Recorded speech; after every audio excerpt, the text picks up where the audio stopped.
Welcome back, Aces, to another X-Wing Battle Report. I'm Brian. I'm Matt. And I'm Ethan. And we're back with Game 2 of a tournament at Flying Phoenix Games in Oshkosh, Wisconsin.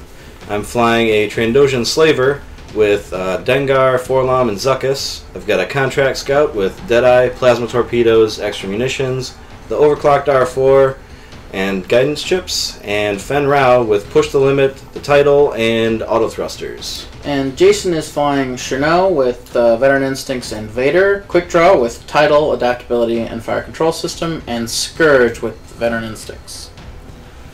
I really like the idea of Jason's list. Being able to shoot first, shoot hard, getting damage in so Scourge gets his extra die. I think it'll do a lot better once the the Upsilon shuttle comes out. The Upsilon. Moreover, just power of the dark side. Yeah. Here we have another aggressive open from Brian with his contracted scout. I like flying aggressive. I think that's the wrong ship to do it on. Not to mention Fenn Rau is now hiding because of Vader. But I really think he wants to be up and doing things. I think that was a little bit of a mistake on my part. I should have just flown in right away and concentrated on Chiraneau right away and taking care of Vader and just soaking a little bit of damage on Fenn just from Vader's crits. Yeah. And I think having the 5 dice against the Decimator in the opening shots with Fenn hopefully getting into range 1, probably not taking anything from all of his defensive buffs, which I actually remembered this game. Yeah, at the very least, at range 1, the 5 dice, potentially auto thrusters, potentially adding just a flat evade. Fenn should be pretty safe. You'll take the crit for sure, but that I think is better.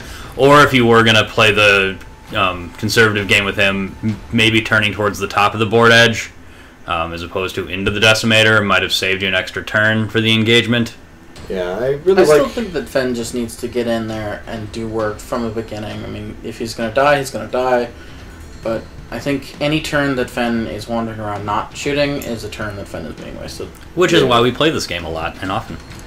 Yeah, Fenn is just a lot more different to fly than from like other aces like Fell than I expected him to be. Well, I think the Protectorate in general is just a very different type of ship compared to most things in this game. It's one of the few that needs to be in range 1 with the title, and it's not, and it offsets the advantage your opponent has of being in range 1. So it's very much like a Talonbane Cobra almost, but more survivable and with a better name. And here we got our opening shots. Getting a lot of damage through on that Contract Scout early on. Jason trying to take care of those munitions as fast as possible. Well, they are a tremendous threat. And here I'm just debating whether or not I want to spend my focus and get it back again or not. Take the extra stress, and I think I decide taking the extra stress to have the focus is worth it because I'm probably going to be bumping next round anyway. Yeah, there's almost no reason not to with that loadout, especially when you're playing it that close to the heart. That Contract Scout might be better off if you can drop enough points picking up Title and just playing it as a parking lot enabler. Yeah. Almost like a weaker Dengar from the Dengaroo list.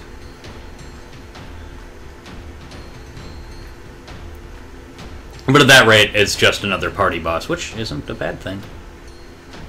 No, I thought about throwing in, swapping them out for toned down Manaroo, just to toss extra tokens at Fenn or toss a focus over at the party bus. Yeah, that could be good. And here we have Scourge dying to the Trandoshan, which is what that does especially well is killing aces and TIE fighters. Things that rely on agility dice. Things that just have a very little hull. But yeah, agility dice for sure. Or no hard way to mitigate damage.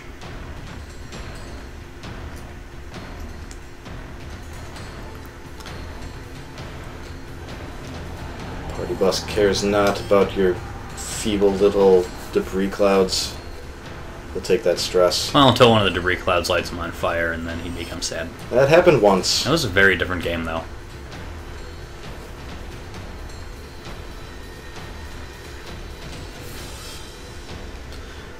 And Fenn just not gonna have any of this.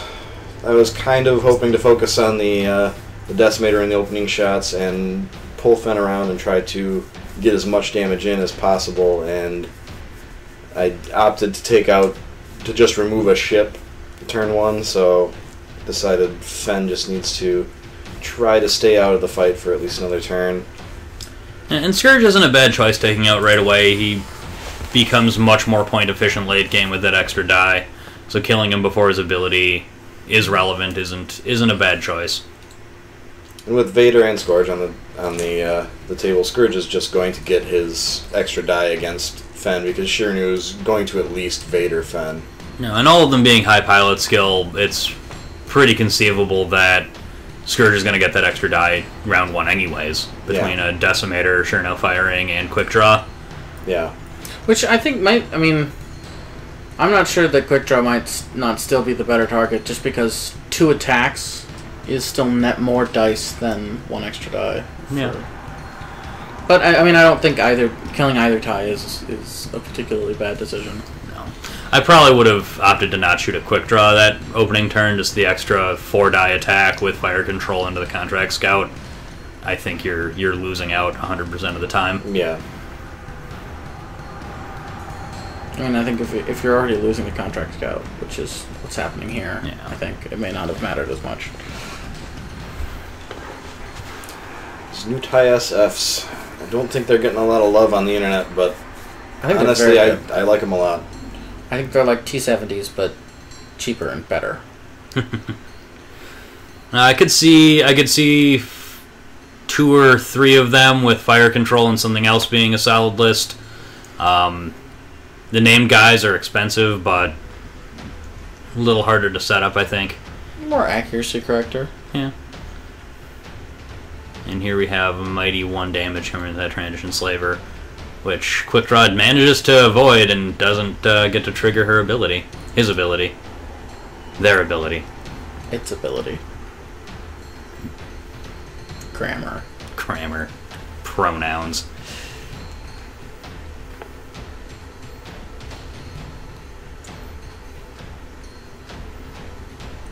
Ambiguously named pilots.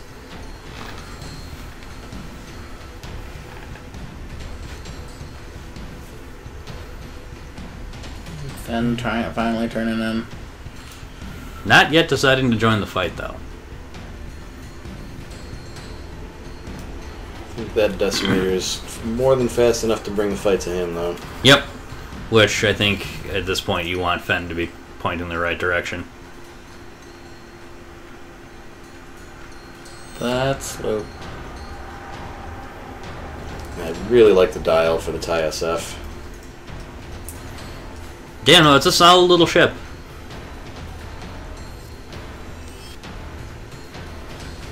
Again, like a lot of things in the Imperial arsenal, though, and some of the Rebel specialist ships, it can be a point sink, and I think it's a trap that you can fall for pretty easily, putting a lot of points into it.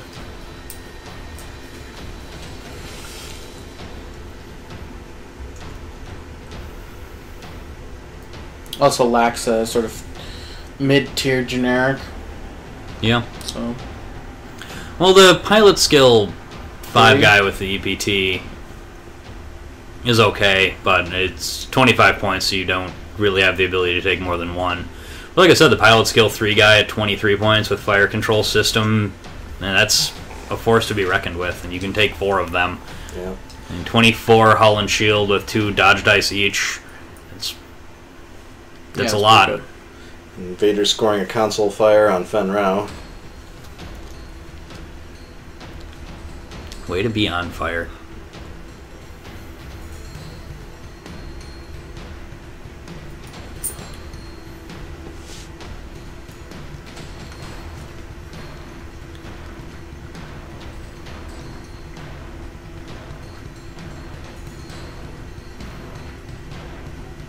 Turns off his console fire, pushing for a focus, hoping to get a shot on that Decimator. And quick draw, not really going anywhere.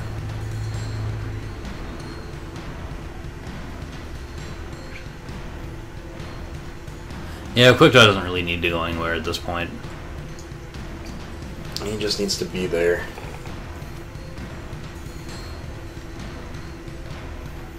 It's like a range 2 shot. Range 2.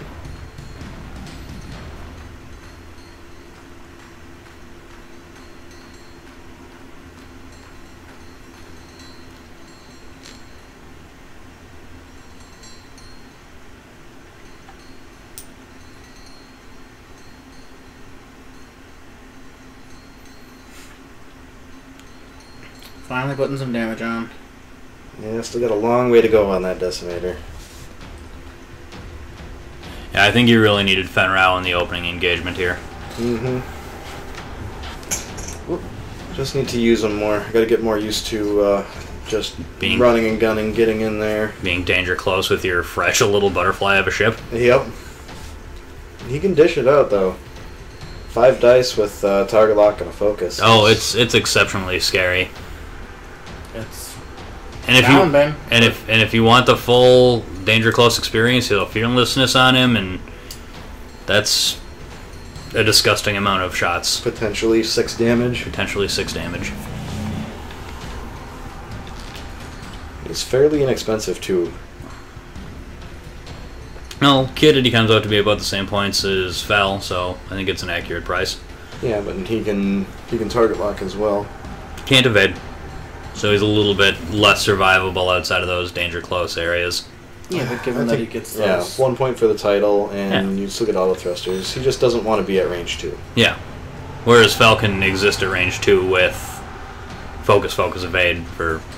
Ever. Well, not ever, but longer.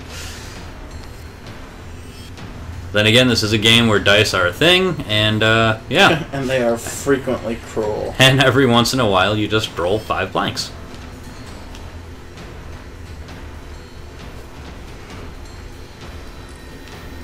Quick draw often take this shot at the slaver. Where it looked like 0 effect. And an outstanding roll from Chiraneau at Fenn.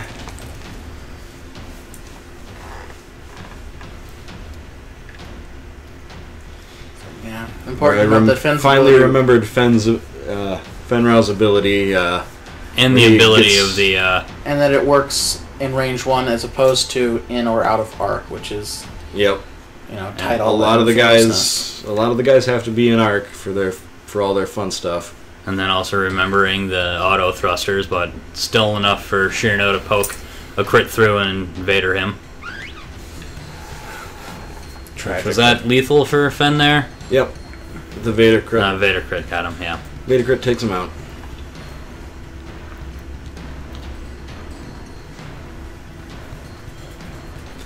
We've got a wounded Trandoshan up against Chiraneau and a healthy quick draw. Not a very good matchup. What was the crit on the Decimator, do you remember? I think it's white maneuvers give him stress. Small blessing.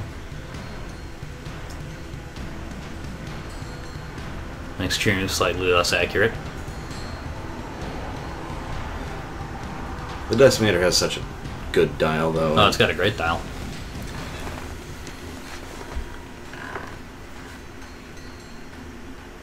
I'm really surprised Jason didn't just one forward again, trying to get the extra shot off of the asteroid. I think he was trying to just avoid the asteroid there, but he just clipped it. Which, I mean, with quick draw isn't necessarily a bad thing. No. And the shot just barely clears the asteroid.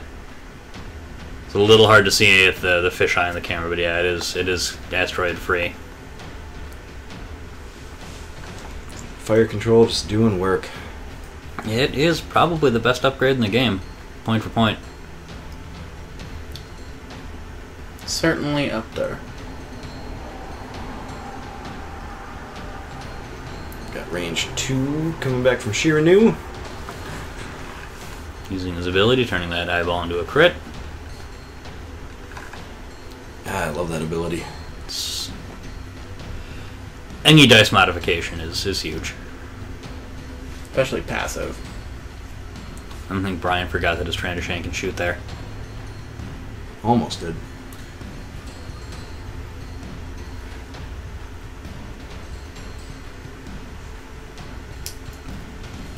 Party bus, just continue bumping, getting shots, doing making what it do. making 3 turn rights. Being a really big Y-wing.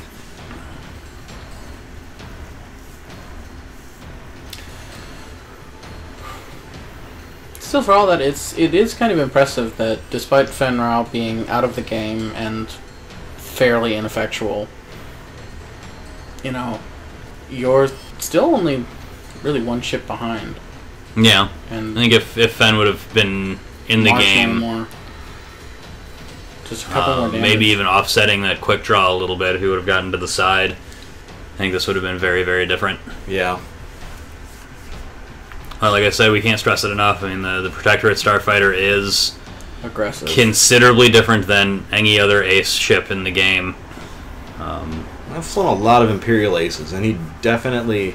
Like, I wanted him to feel the same, but he's just very different, and I really like that.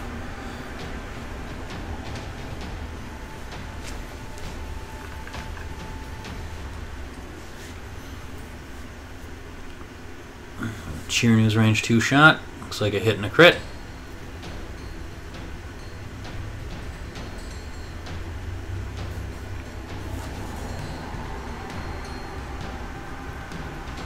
And at this point, he just opts to sacrifice Chiraneau because he's going to die anyway. Yep. So we'll take the shots to Scourge and probably die from the shots back. You actually know what happens in this. You can just tell people you die from the shots back. I die from the shots back. No, this is in real time. Live commentary on the game that I'm currently playing. Live commentary at 3 times speed. Yeah, that's good. Alright guys, well thanks for watching. Be sure to hit that thumbs up button. We'll get some more X-Wing videos out here for you. And be sure to subscribe and check out the rest of this tournament. Thanks for watching.